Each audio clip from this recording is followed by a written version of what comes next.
বন্ধুরা, ফিরে আসলাম বাংলাদেশ বনাম ওয়েস্ট ইন্ডিজের তৃতীয় ওয়ানডে ম্যাচ। এখন পর্যন্ত দুটি ম্যাচ হয়েছে। বাংলাদেশ টিমে বেশ কিছু পরিবর্তন এসেছে ফাইনাল ম্যাচটির আগে।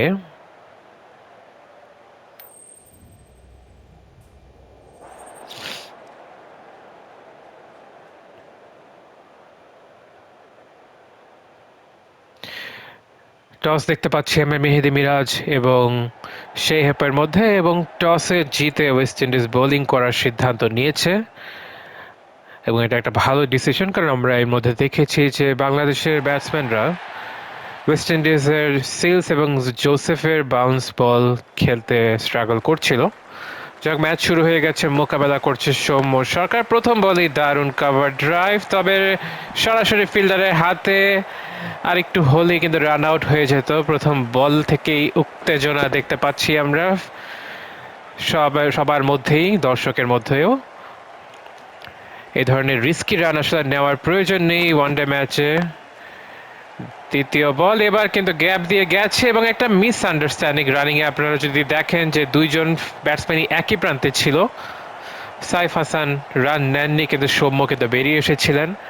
ভাগ্যক্রমে কোনো ফিল্ডারের হাতে যায়নি, গেলে নিশ্চিত রান আউট হতো।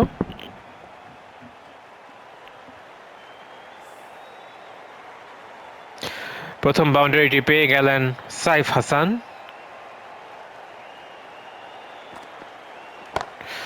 এবং উড়িয়ে মেরেছেন স্কোয়ার দিয়ে। 6 রান পাবেন। দারুণ একটি স্কোয়ার ড্রাইভ ছিল লফটের, অফ স্ট্যাম্পের অনেক বাইরের বল, মারার মতোই বল এবং খুব ভালো টাইমিং হয়েছে।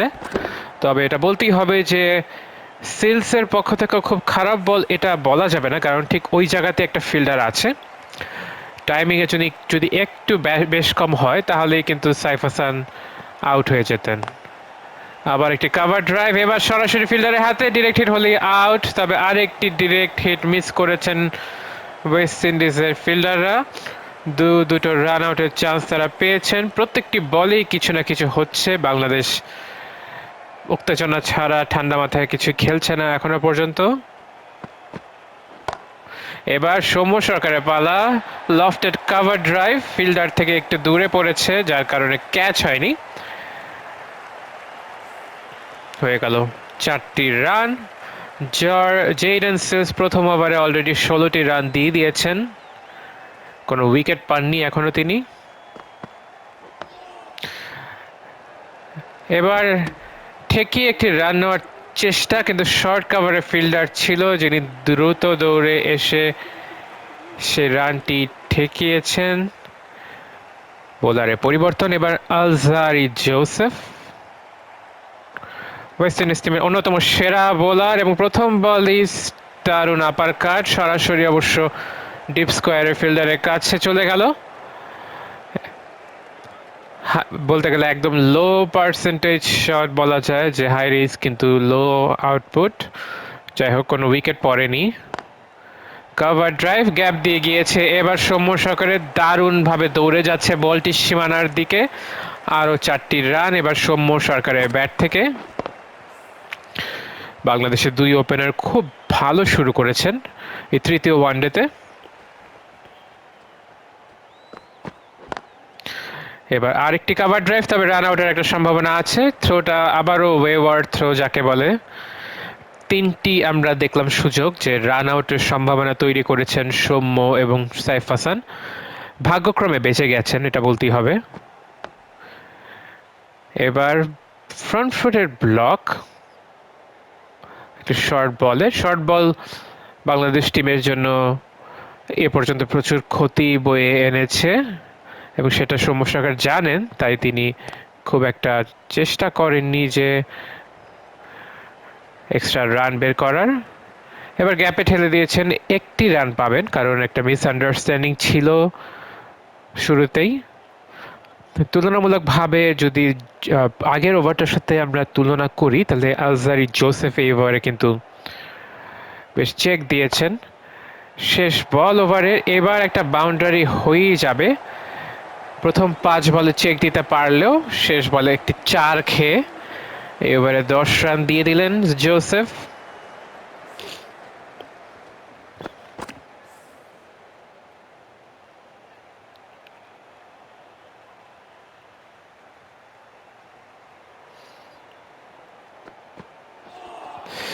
শর্টিশ বল সিলস থেকে, কিন্তু ফ্রন্ট ফুটে খেলতে চেয়েছিলেন কেন জানি, একেবারেই ব্যাটে বলে হয়নি, কোনো রান পাননি সৌম্য সরকার।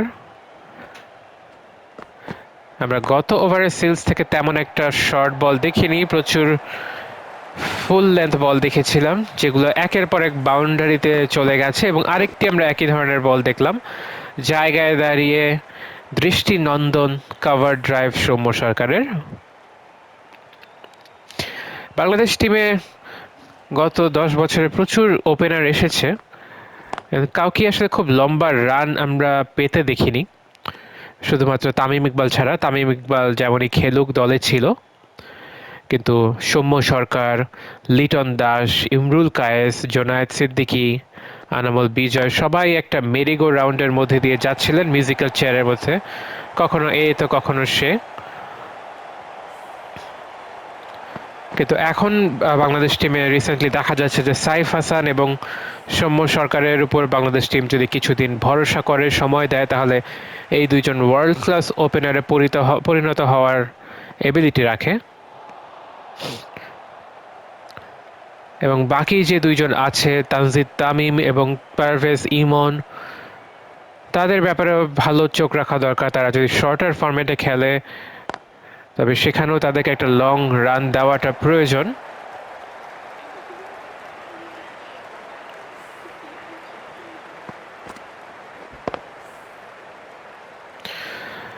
বেশ কয়েকটা চারের মার দেখলাম এবং খুব সুন্দরভাবে রান এগিয়ে যাচ্ছে। 3 ওভারে 38 রান, কোনো উইকেট এখনো যায়নি।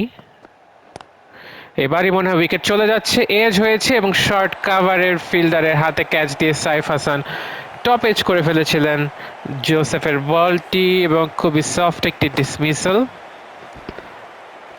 ব্যাটের ভিতরের পাশে লেগেছে এবং বলটি ঠিক বেলুনের মতো উঠে গিয়েছিল। সহজ একটি ক্যাচ মতির হাতে চলে গেল।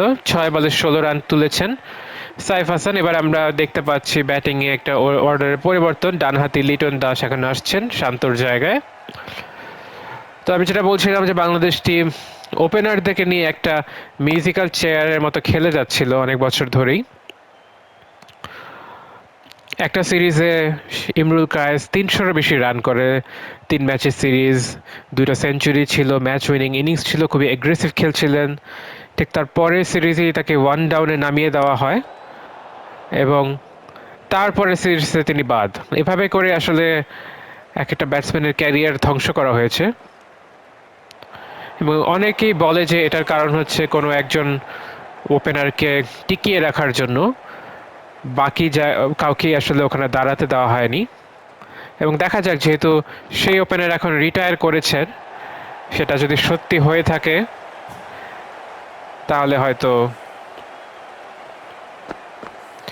আমরা একটা পরিবর্তন দেখতে পারবো। ইভেন আনামুল বিজয়ের ক্যারিয়ারও আপনি যদি দেখেন, প্রথম দিকে সেঞ্চুরি করছিলেন, রান পাচ্ছিলেন, কিছুটা ফর্ম হারানোর সাথে সাথেই কিন্তু তাকে বাদ দেওয়া হয় এবং অনেক বছর তার দিকে ফিরে তাকানো হয় না। তার প্রাইমটা চলে যাওয়ার পরে এখন তাকে আবার দলে নেওয়া হচ্ছে, কিন্তু আমি বলবো যে ওনার প্রাইমটা বাংলাদেশ ইউটিলাইজ করতে পারেনি। সেম হচ্ছে জোনায়েদ সিদ্দিকী, অল্প মাত্র 7টা টি-20 ম্যাচ জোনায়েদ সিদ্দিকী খেলেছেন, তার মধ্যে 2টা খুব স্ট্রং টি-20 লেভেলের ইনিংস ছিল। এরপর তাকে আর খুঁজেও পাওয়া যায়নি।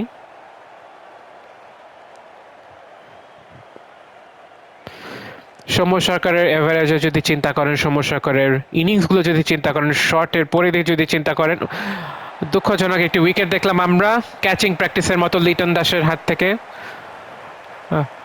শর্টিশ বল ছিল, উনি জাস্ট তুলে দিলেন ফার্স্ট স্লিপের হাতে।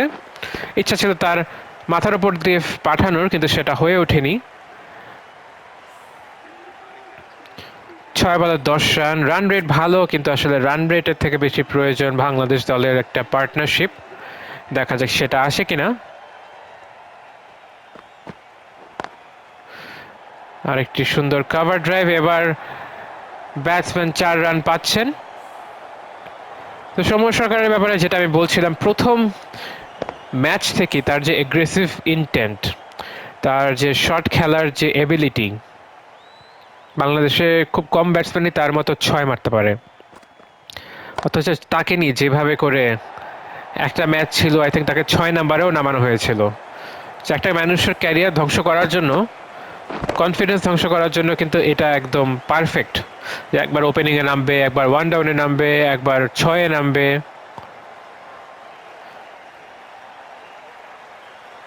এবং এটা যেমন বাংলাদেশের ওপেনার ছিলেন তামিম ইকবাল, সেও কিন্তু জানতো যে তাকে যখনই অফার করা হয় যে আফগানিস্তানের এগেনস্টে ওয়ার্ল্ড কাপে তাকে ওপেনিংয়ে না নেবে অন্য কোনো পজিশনে নামানো হবে, সে এটা তাতে এতটাই অফেন্ডেড ফিল করে যে সে রিটায়ার করে ফেলে ম্যাচ, এবং বাংলাদেশ একসাথে খেলবে না বলে সিদ্ধান্ত নেয়। তো এটা যেহেতু মানে সব ওপেনারই জানে যে একটা তাকে বিভিন্ন পজিশনে খেলানো হলে এটা তার জন্য ক্ষতিকর, কিন্তু এই যে যারা নতুন ওপেনার আসে তাদের কিন্তু এই সেটা থাকে না, তাদেরকে টিম ম্যানেজমেন্ট যেভাবে ব্যবহার করে তাদের সেভাবেই খেলতে হয়।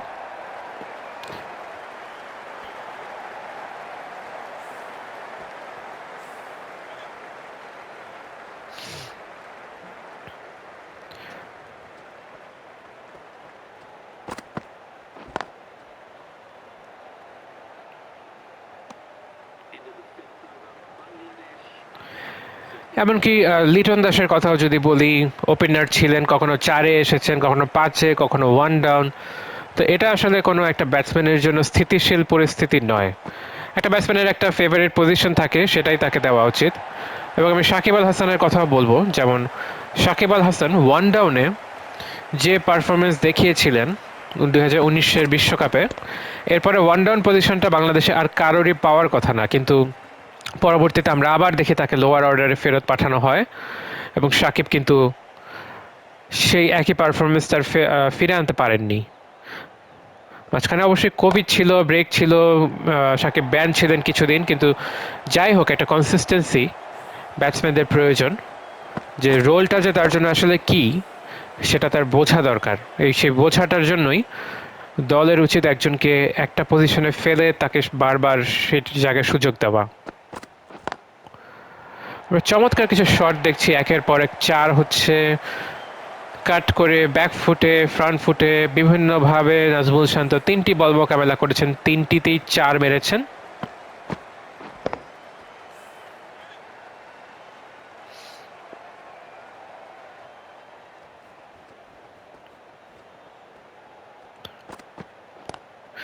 এবার কিন্তু বল উঠে গেছে, ক্যাচ হবে মনে হচ্ছে, এবং কটন বোল্ট খুব লেট ছিলেন শটটিতে, কভার ড্রাইভ করতে চেয়েছিলেন, একেবারেই টাইমিং হয়নি, ব্যাটের উপরে প্রান্তে লেগেছে এবং লেগে বলটা আবার উঠে গিয়েছিল। জোসেফ দৌড়ে গিয়ে ক্যাচটা ধরেছেন। খুবই দৃষ্টিকটু একটি উইকেট। 4 বলে 12 রান করেছেন, 3টি বাউন্ডারি এবং তারপরেই আউট শান্ত। বাংলাদেশের রান রেট খুবই ভালো, 5 ওভার 4 বলে 73, কিন্তু উইকেট রেট অতটা ভালো নয়। নতুন ব্যাটসম্যান এসেছেন মাহিদুল অঙ্কন। নো বল এবং একটা ফ্রি হিট পাচ্ছেন তিনি শুরুতেই, দেখা যাক ফ্রি হিটটাকে তিনি কিভাবে ব্যবহার করেন। উড়িয়ে মেরেছেন ফিল্ডারের হাতে, ক্যাচ আউট, তবে আউট হবেন না যেহেতু ফ্রি হিট ছিল।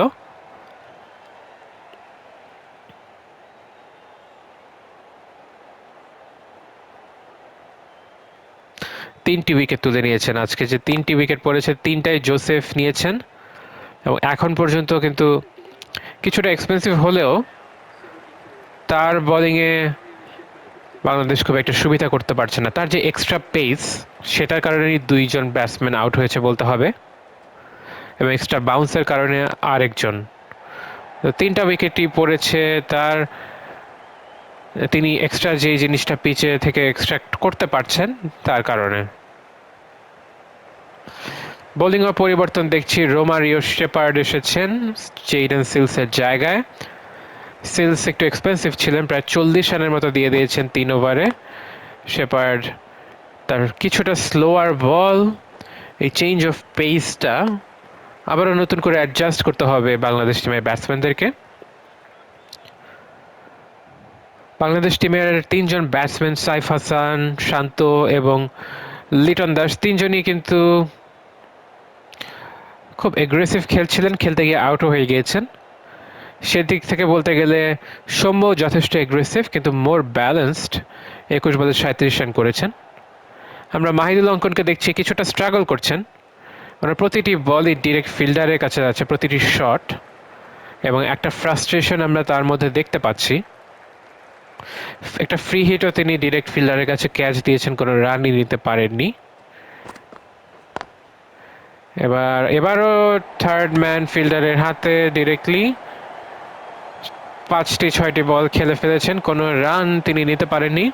এমন না যে বাংলাদেশ রান রেটে পিছিয়ে আছে, তবে এই ধরনের সময় ব্যাটসম্যান একটু প্রেশার ফিল করেন। একটু অদ্ভুত ধরনের বল ছিল, হোয়াইট বল ছিল, যেটা ঠ্যাক দিয়েছেন অঙ্কন।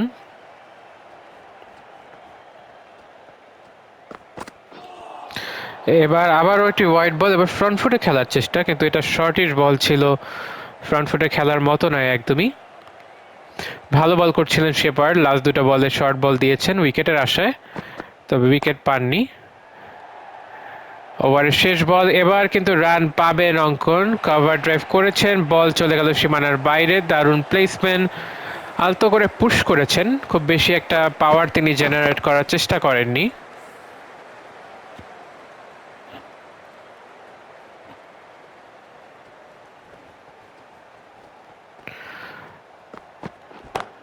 পুল করেছেন ফিল্ডার প্রস্তুত আছে, ক্যাচ আউট হয়ে যাবেন মনে হচ্ছে, এবং আউট সৌম্য সরকার।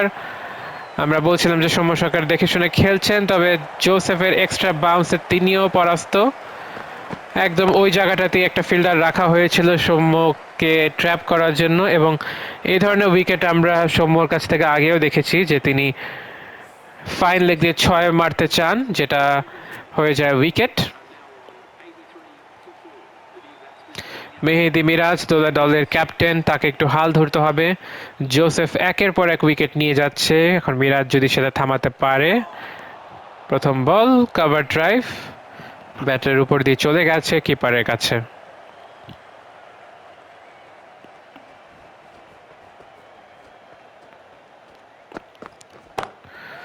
এবার পুল করেছেন, দুজন ফিল্ডারের মাঝখান দিয়ে যাচ্ছে, দুঃখিত পুল নয় তবে ফ্লিক করেছেন, এবং 6 রান পেয়ে গেলেন। দারুণ একটি শট ছিল মিরাজের, কিছুটা রিস্কিও ছিল বলতে হবে, তবে সহজেই তিনি কিন্তু পার করতে পারলেন বাউন্ডারি। এবার একটি কভার ড্রাইভ, দুজন ফিল্ডারের মাঝখান দিয়ে চমৎকার প্লেসমেন্ট, এবং 4 রান। এগ্রেসিভ ইন্টেন্টটা বজায় রাখছেন মিরাজ, তিনি হয়তো ধরেই নিয়েছেন যে বাংলাদেশ তার 50 ওভার খেলতে পারবে না, যতক্ষণ খেলে ততক্ষণে যত রান আনা যায় সেটাই হচ্ছে লক্ষ্য। আবারও একটি শর্ট বল, এবারও কমপ্লিটলি উল্টাপাল্টা খেললেন, ভাগ্যিস ব্যাটে লাগেনি, লাগলেই কিন্তু আউট হয়ে যেত। ঠিক টিপ ফাইন লেগে একজন ফিল্ডার প্রস্তুত আছে। অসাধারণ এক্সট্রা বাউন্স পাচ্ছেন জোসেফ, এবং মিরাজ আবারও মিস করলেন। দেখতে পাচ্ছি জোসেফের প্রতিটি বলেই বেশ হাই বাউন্স, তিনি এক্সট্রাক্ট করতে পারছেন। পাওয়ার প্লেতে আরও 2টি ওভার বাকি আছে, 93 রান অলরেডি হয়ে গেছে। 4টি উইকেট না হারালে বাংলাদেশের জন্য খুব একটা ভালো স্টার্ট হতো।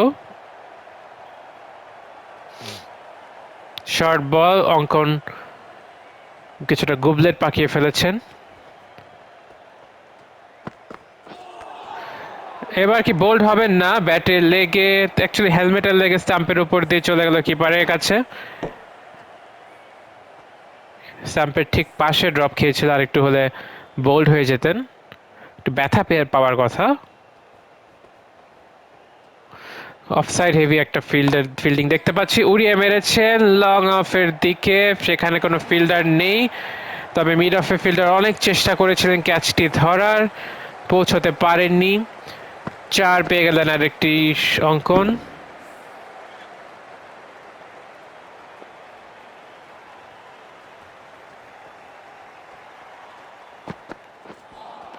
স্ট্রেট খেলার চেষ্টা, শর্টিশ বল, একেবারে স্ট্রেট খেলার মতো ছিল না বলটি।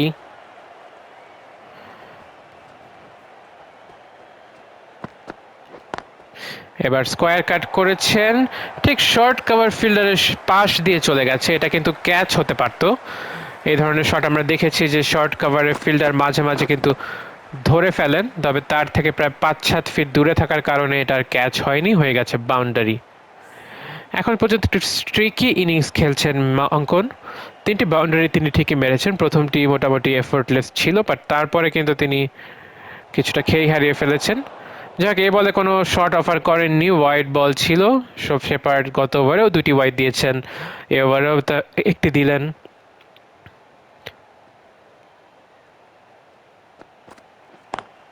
আবার একটি স্কোয়ার কাট, এবার কিন্তু প্লেসমেন্টটা দারুণ ছিল, মোটামুটি লো রিস্ক শট, দুজন ফিল্ডারের মাঝখান দিয়ে চলে গেল সীমানার বাইরে। আরও 4টি রান অঙ্কনের, 16 রানে অপরাজিত তিনি। আমরা রিপ্লেটা দেখলাম, দারুণভাবে প্লেস করেছেন বলটি। এরপর আর জায়গা থেকে তার নড়া লাগেনি, তিনি জানেন যে 4-3 কিন্তু তিনি পেয়ে গেছেন। মেহেদী মিরাজ ফেরত এসেছেন, জোসেফ এবং মেহেদী মিরাজ এবার স্লিপ ফিল্ডারের মাথার উপর দিয়ে উঠিয়ে দিয়েছেন। মিরাজ যেই কাজটি করতে চেয়েছিলেন এর আগে লিটন দাস এবং ব্যর্থ হয়েছিলেন, সেটাতে এবার সফল হলেন মিরাজ। আরও 4টি রান। তবে জোসেফকে কিছুটা দেখে শুনে খেলাটাই আসলে ভালো, কারণ জোসেফ খুব ভালো বোলিং করছে এবং 4টি উইকেট তিনি নিয়েছেন।